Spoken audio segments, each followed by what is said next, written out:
Donc on va transformer ton dossier en bon Corona, donc qui sera valable 1 an à partir de la date d'émission, donc aujourd'hui. Pour cette cliente, les vacances d'été auront lieu cette année en Belgique. Partir même dans un pays sûr d'Europe, pour la petite famille, c'est trop risqué.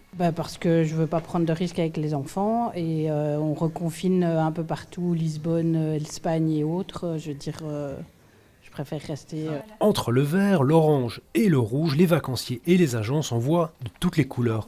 Pour l'instant, c'est la course. Il faut recaser les voyages qui ont été annulés ces dernières semaines en fonction des nouveaux pays conseillés ou déconseillés. En fait, c'est à chaque fois, c'est un éternel recommencement parce qu'une fois qu'on dit par exemple à un client non, cette destination ça va pas parce qu'elle est en zone rouge, 2 jours plus tard elle peut passer en zone orange ou en zone verte et donc on doit s'adapter continuellement, quoi. Donc c'est ça qui est un peu plus compliqué. Ouais. Ici, on ne vend pas de voyage dans les zones rouges et on prévient que la quarantaine est recommandée au retour des zones oranges. Si le client décide quand même d'y aller, alors là on le prévient que si il y a des frais d'annulation par exemple, ce sera à sa charge. Et oui, les assurances annulation ne prennent pas ça en charge, que vous partiez dans une zone orange ou même dans une zone qui passe au rouge juste avant votre départ.